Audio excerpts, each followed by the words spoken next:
जब घर में होता है भगवान का वास तो मिलते हैं। यह 11 शुभ संकेत। अगर आपको भी हर सुबह यह संकेत मिलते हैं तो आपको तुरंत समझ जाना चाहिए कि आपके घर में भगवान का वास हो चुका है। भगवान आपकी पूजा से खुश हो गए हैं और वह आप बहुत ही जल्द आपके ऊपर अपनी कृपा बरसाने वाले हैं। लोग भगवान को खुश करने के लिए बहुत सारी पूजा पाठ और व्रत करते हैं।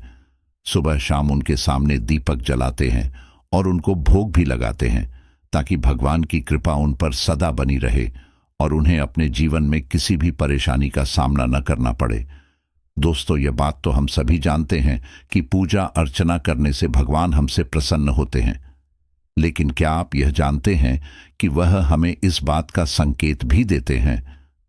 जब भगवान का वास हमारे घर में होता है तो हमें वह महसूस हो जाता है और कई बार तो हम उन्हें देख भी पाते हैं, लेकिन इसे हम एक भ्रम समझकर नजरअंदाज कर देते हैं। कई लोग के घर में भगवान का वास होता है, लेकिन वह यह बोलकर भगवान को नाराज कर देते हैं कि मैं इतनी पूजा पाठ करता हूं, लेकिन फिर भी भगवान मुझे क्यों नहीं दिखाई देते। आपके ऐसे कर्मों और बातों से वह आपसे नाराज होकर आपके घर से चले जाते हैं। तो इसीलिए आज आपको हम उन संकेतों के बारे में विस्तार से बताने वाले हैं जो भगवान आपको देते हैं। आइए जानते हैं उन संकेतों के बारे में। लेकिन उससे पहले अगर आप भी चाहते हैं कि माता लक्ष्मी का आशीर्वाद आप पर सदा बना रहे तो इस वीडियो को एक लाइक करके आपके अपने चैनल द शंभू वॉइस को सब्सक्राइब कर लें और कमेंट बॉक्स में जय लक्ष्मी मक्ता अवश्य लिखें। नंबर 1, पूजा के दौरान घर किसी अतिथि का आना। आपके घर पर आना। अगर आप अपने घर के मंदिर में पूजा करने जाते हैं और इस समय दरवाजे पर कोई अतिथि दस्तक देता है तो इसे आप पता लगता है कि भगवान साक्षात अतिथि के रूप में आपके घर में आगमन कर रहे हैं। ऐसे में अगर घर पर आया हुआ अतिथि कोई तोहफा लेकर आपके लिए आता है तो इसे पता लगता है कि आपकी पूजा भगवान ने स्वीकार कर ली है। इसके अलावा पूजा के दौरान अगर दीपक की लौ अचानक से तेज होकर जलने लगती है तो आपको समझ जाना चाहिए कि आपकी पूजा सफल हो चुकी है। इसी के साथ पूजा के दौरान अगर आपके सामने भगवान पर चढ़ाया हुआ कोई फूल या माला गिर जाती है तो इससे यह पता लगता है कि भगवान आपकी पूजा से प्रसन्न है और वह आप पर अपनी कृपा बरसाने वाले हैं। नंबर 2, जब भी आप सो रहे होते हैं और आपकी नींद अचानक से ब्रह्म मुहूर्त में खुल जाती है। हर रोज अगर आपकी नींद इसी समय खुल जाती है। इसी के साथ अगर आप ब्रह्म मुहूर्त में कोई ऐसा सपना देखते हैं जिसमें आप मंदिर में पूजा कर रहे हैं या फिर मंत्रों का जाप कर रहे हैं तो ब्रह्म मुहूर्त में देखे गए ऐसे सपने इस बात का संकेत होते हैं कि भगवान का वास आपके घर में है। नंबर 3, अगर आपको ब्रह्म मुहूर्त में ही शंख की आवाज सुनाई देती है या फिर घंटियों की आवाज सुनाई देती है या फिर अगर कोई राम राम कह रहा है, ऐसी आवाज आपको सुनाई देती है तो यहां भी भगवान आपको स्वयं संकेत दे रहे हैं कि उनका वास आपके घर में है। नंबर 4, यदि आप सुबह सुबह नहा धोकर तैयार होते हैं और आपको कोई अजीब सी सुगंध आने लग जाए, यह न ही किसी अगरबत्ती की सुगंध होती है और न ही किसी इत्र की, यह एक अजीब सी ही महक होती है। यह सुगंध कहीं और से नहीं बल्कि आपके मंदिर से आ रही होती है। आप जितना ही अपने घर के मंदिर के पास जाएंगे यह सुगंध उतनी तेज आने लगेगी। यह सिर्फ आपको ही आ रही होती है, आपके परिवार में किसी और को यह महक नहीं आती। यह महक किसी और चीज की नहीं बल्कि देवी देवताओं की होती है। जिस घर में भी देवी देवताओं का वास होता है उस घर में हमेशा सुगंध आती है और जिस घर में प्रेत आत्माओं का और नकारात्मक शक्ति का वास होता है उसे घर में हमेशा दुर्गंध आती रहती है। नंबर 5, जब भी आप पूजा करने के लिए जाते हैं तब उस समय अगर आपके द्वार पर कुत्ता, बिल्ली, गाय या फिर कोई भिक्षु आ जाता है और ऐसा आपके साथ हफ्ते में 3 से 4 बार हो गया है, जब भी आप पूजा करने जाते हैं तभी आपके द्वार पर कोई ना कोई आ जाता है तो आपको यह समझ जाना चाहिए स्वयं भगवान आपके घर पर दस्तक दे रहे हैं। गाय माता लक्ष्मी का स्वरूप होती है।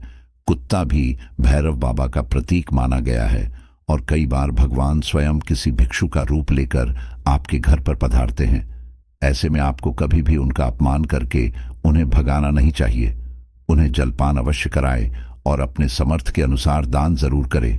दान में सबसे बड़ा दान होता है अन्नदान। नंबर 6, जिन लोगों पर भगवान की कृपा होती है, वह अमीर हो या फिर गरीब हो, उन्हें हर जगह सम्मान मिलता है। अगर किसी को कम मेहनत करने के बाद भी सफलता हासिल हो जाती है तो यह भी भगवान की उन पर कृपा है। अगर किसी को बड़ी से बड़ी परेशानी से बचने का रास्ता बड़ी आसानी से मिल जाता है तो यह भी भगवान के आशीर्वाद की ही निशानी है। नंबर 7, उल्लू दिखाई देना।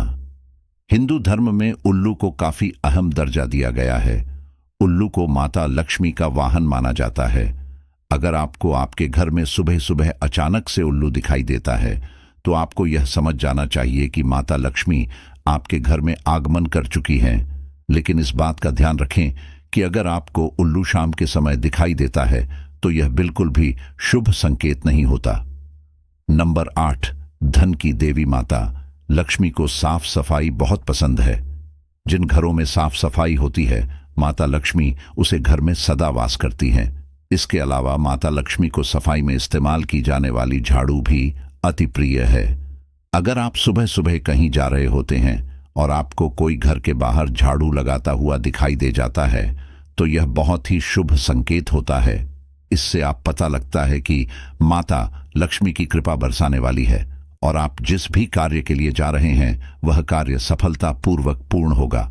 नंबर 9, अगर आपको लगातार 3 दिनों तक घर के आसपास नीलकंठ पक्षी दिखाई देता है तो आपको तुरंत समझ जाना चाहिए कि भगवान ने आपकी सुन ली है और बहुत ही जल्द आपकी कोई बहुत बड़ी मनोकामना पूरी होने वाली है।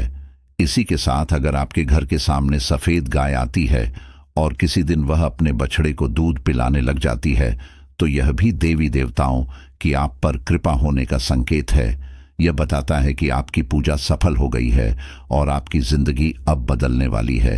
नंबर 10, अगर आपके घर के मुख्य द्वार के आसपास कोई चिड़िया घोंसला बना लेती है तो इसे बड़ा ही शुभ संकेत माना जाता है। यह इस बात का प्रमाण है कि भगवान आपकी पूजा से प्रसन्न हो गए हैं। ऐसे में आपको चिड़िया और उनके बच्चों को गलती से भी सताना नहीं है, बल्कि उनके लिए दाना पानी जरूर रखना है। इसके अलावा अगर आप पूजा करने जाते हैं और पूजा करते समय आप इतने भावुक हो जाते हैं कि आपकी आंखों से आंसू गिरने लगते हैं तो इसका मतलब यह है कि भगवान ने आपकी पुकार सुन ली है और अब आपके जीवन की सभी समस्याएं दूर होने वाली हैं।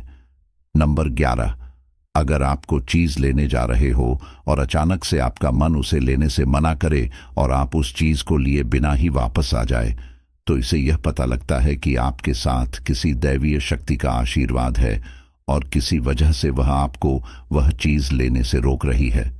दोस्तों, यह तमाम जानकारी जन रुचि को ध्यान में रखकर दी जा रही है। इस वीडियो का उपदेश किसी की भी भावनाओं को ठेस पहुंचाना नहीं है। हमें संदर्भ में किसी भी प्रकार का कोई भी दावा नहीं करते। अगर आज की यह जानकारी पसंद आई हो तो इस वीडियो को एक लाइक करके आपके अपने चैनल का शंभू है इसका सब्सक्राइब कर लें। हर हर महादेव।